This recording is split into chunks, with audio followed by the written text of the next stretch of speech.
Hello friends, welcome in our YouTube channel Interesting एजुटेक। So guys, हमने पिछली video में क्लास 12th ऑर्गेनिक केमिस्ट्री में हेलो एल्केन और हेलो एरीन चैप्टर के इंटेक्स और एनसीईआरटी के एग्जाम्पल क्वेश्चन को सॉल्व किया था। और मैंने उन क्वेश्चन को डिटेल में पढ़ाया था, जिससे आपको मतलब समझने में कोई दिक्कत नहीं होगी और आपके सारी जो डाउट होंगे वो क्लियर हो जाएंगे। यदि फिर भी आपको उससे पिछले किसी टॉपिक में आपको डाउट होता है तो कॉमेंट सेक्शन में लिख देना। मैं आपको उस पर एक सेपरेट वीडियो बना दूंगा। तो गाइस, आज हम इस लेक्चर में चलिए आज की वीडियो को स्टार्ट करते हैं। आज की हम इस वीडियो में आज हमें पढ़ना है, आज का हमारा टॉपिक है nature of CX bond, carbon halogen bond. तो गाइस, आज की क्लास में हमें इस टॉपिक को क्लियर करना है। मैं इस टॉपिक को भी डिटेल में पढ़ाऊंगा, जिससे आपको कोई डाउट ना रहे। तो गाइस चलिए स्टार्ट करते हैं। पहले आपको पढ़ाने से पहले यहाँ पे मैं CX बॉन्ड में C क्या होता है, C कार्बन को कहते हैं और X जो होता है वो हेलोजन होता है। ये तो पता होगा कि आपको जो हेलोजन होती है, जो उनकी इलेक्ट्रोनेगेटिविटी होती है वो कार्बन से कहीं ज़्यादा होती है, कार्बन की इलेक्ट्रोनेगेटिविटी से बहुत ज़्यादा होती है। और आपको यही पता होगा, फिर भी मैं आपको बता देता हूँ इलेक्ट्रोनेगेटिविटी किसे कहते हैं। Electronegativity tendency to attract electron towards it, अपनी तरफ इलेक्ट्रॉन खींचने की टेंडेंसी को ही हम इलेक्ट्रोनेगेटिविटी बोलते हैं। इलेक्ट्रोनेगेटिविटी हेलोजन की क्यों ज़्यादा होती है ये आपको पता होगा। जैसे मैंने यहाँ पे एग्जांपल के लिए यहाँ पे मैंने फ्लोरीन ले लिया। फ्लोरीन का जो एटॉमिक नंबर होता है 9 होता है। यदि मैं इसका इलेक्ट्रॉनिक कॉन्फ़िगरेशन करता हूँ तो हमारे इलेक्ट्रॉनिक कॉन्फ़िगरेशन में आएगा 1s2 2s2 2p। यदि आप यहाँ पे करेंगे तो यहाँ पे कितना बचेगा आप बताइए, कमेंट सेक्शन में आप लिख के ज़रूर बताइएगा। यहाँ पे बच जाएगा 2p5। तो यदि आप इसका इलेक्ट्रॉनिक कॉन्फ़िगरेशन ध्यान से देखेंगे तो इसको जो p सबसेल है उसमें सिर्फ एक इलेक्ट्रॉन की ज़रूरत है, जिससे ये बहुत ही उस इलेक्ट्रॉन अपने ऑक्टेट को कंप्लीट करने के लिए अपने ऑक्टेट को कंप्लीट करने के लिए ये क्या करेगा, बाहर की जो बाहर कोई भी एटम होगा या कोई भी इसके आसपास कोई भी एटम या कोई भी मॉलिक्यूल आएगा तो उससे ये इलेक्ट्रॉन को अपनी तरफ अट्रैक्ट करेगा, पुल करेगा। तो गाइस, आपको यहाँ तक क्लियर हो गया होगा। हम आगे आगे की तरफ बढ़ते हैं। तो चलिए हम पहले इसमें क्या पढ़ेंगे, जो CX बॉन्ड होता है, इसमें जो C की इलेक्ट्रोनेगेटिविटी ज़्यादा होने की वजह से ये जो इसके इलेक्ट्रॉन होते हैं उसे अपनी तरफ खींचता है, जिसकी वजह से इसके ऊपर स्लाइटली नेगेटिव चार्ज आ जाता है और कार्बन के ऊपर स्लाइटली पॉजिटिव चार्ज आता है। ठीक है, जिसके इसके बीच में डायपोल क्रिएट हो जाता है। क्या क्रिएट हो जाता है? डायपोल। अब डायपोल किसे कहते हैं? डायपोल आपको डायपोल पोल मतलब नेगेटिव और पॉजिटिव चार्ज, अपोजिट चार्ज, और डाई मतलब दो चार्जेस, मतलब two charges of opposite sign को ही हम क्या बोलते हैं? डायपोल बोलते हैं। ठीक है, two charges of opposite sign को हम क्या बोलते हैं? डायपोल। तो यहाँ तक आपको ये समझ में आ गया होगा कि जो हेलोजन होते हैं, जो उनकी इलेक्ट्रोनेगेटिविटी ज़्यादा होती है, जिसकी वजह से उनके ऊपर स्लाइटली नेगेटिव चार्ज आता है और कार्बन के ऊपर स्लाइटली पॉजिटिव चार्ज आता है। यदि मैं आपको यहाँ पर ऑर्डर के बारे में बताऊँ, जो यदि आप पीरियोडिक टेबल में ग्रुप 17 को देखोगे तो ग्रुप 17 में क्या होते हैं? हेलोजन्स होते हैं, हेलोजन्स। और हेलोजन्स की सीक्वेंस को मैं लिख दूँ यहाँ पे, फ्लोरीन क्लोरीन और क्लोरीन ब्रोमीन और आयोडीन, मेनली इन चार को कंसिडर करते हैं। तो यदि आपको ये पता होगा कि यदि हम इधर से इधर मूव करेंगे, जो इनका साइज़ होता है वो साइज़ इंक्रीज़ होता है।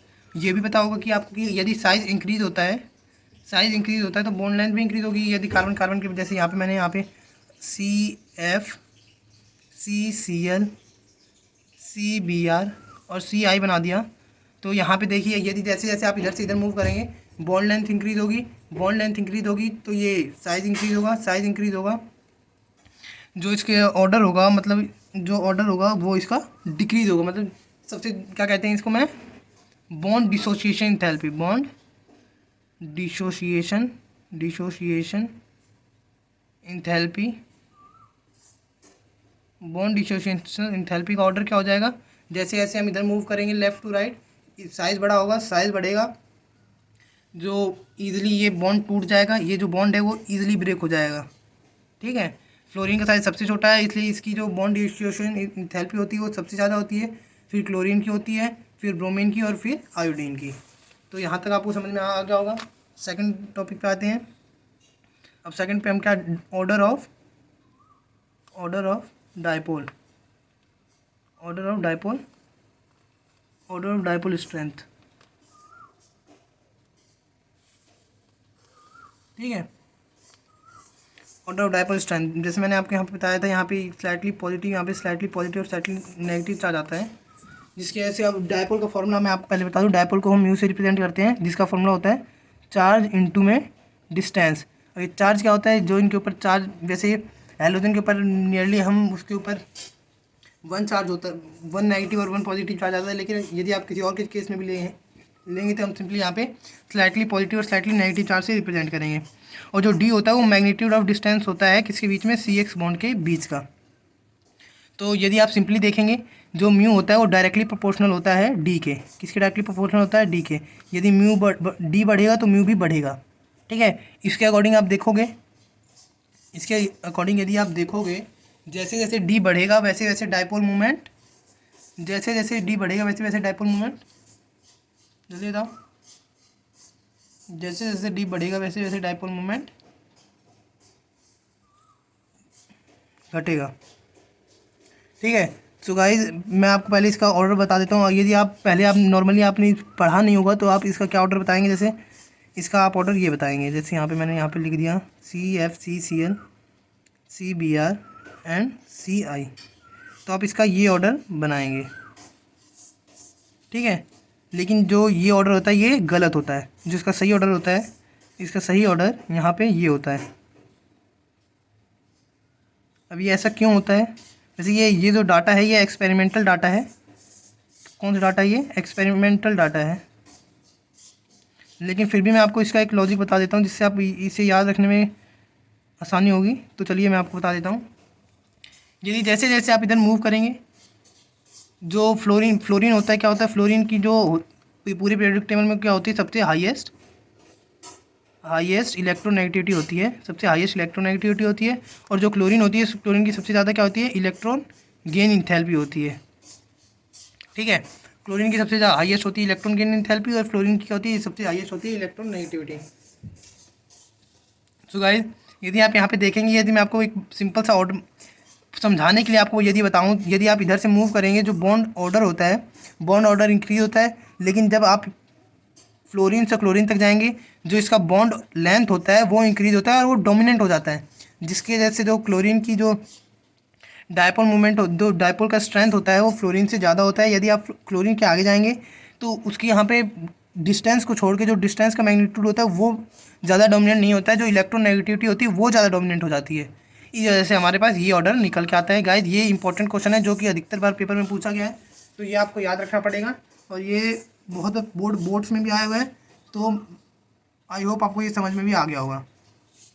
एट लास्ट गाइस, हम इस लेक्चर में जो हमारा लास्ट टॉपिक है उसे हम क्या कवर करेंगे, order of bond length, order of bond length, order of bond length. तो गाइस, मैंने आपको पहले ही सब कुछ समझा दिया है, जिससे आपको ये ऑर्डर ऑफ बॉन्ड लेंथ निकालने में कोई डाउट नहीं आएगा। यदि आपको पता है, यदि आप पीरियोडिक टेबल में जो 17 ग्रुप होता है हेलोजन का, यदि आप ऊपर से नीचे जाते हैं, फ्लोरीन, क्लोरीन, ब्रोमीन और आयोडीन, यदि आप ऊपर से नीचे जाते हैं, जो इनका साइज़ होता है वो साइज़ क्या होता है, इंक्रीज होता है, साइज़ इंक्रीज होता है, ठीक है। क्या होता है, साइज़ इंक्रीज होता है इसका, ठीक है। साइज़ इंक्रीज होगा, यदि साइज़ इंक्रीज होगा, जो कार्बन और फ्लोरीन, फिर कार्बन और क्लोरीन, कार्बन ब्रोमीन और कार्बन और आयोडीन, यदि आप ध्यान से देखेंगे, इसकी इलेक्ट्रोनेगेटिविटी ज़्यादा है, ये तो ये अपनी जो बॉन्ड होगा उसको छोटा कर देगा, ये इलेक्ट्रॉन को अपनी तरफ खींचेगा, जिससे ये जो बॉन्ड होगा सबसे छोटा होगा। उसके बाद सबसे बड़ा किसका होगा, आयोडीन का, उसके बाद होगा ब्रोमीन का, उसके बाद होगा क्लोरीन का। जो सबसे बॉन्ड होगा, छोटा जो बॉन्ड होगा वो होगा फ्लोरीन का। सो आई होप आपको गाइज आपको ये लेक्चर समझ में आया होगा और इसमें कोई डाउट नहीं होगा। यदि फिर भी आपको कोई डाउट होता है तो कमेंट सेक्शन में लिख दीजिएगा, मैं उस पर सेपरेट वीडियो बना दूंगा। सो गाइज, प्लीज़ अगर वीडियो अच्छी लगी हो तो सब्सक्राइब बटन को दाब के बेल आइकन को दाबना मत भूलिएगा, जिससे आपको मेरी अगली वीडियो का नोटिफिकेशन मिल जाए। So guys, thank you for watching.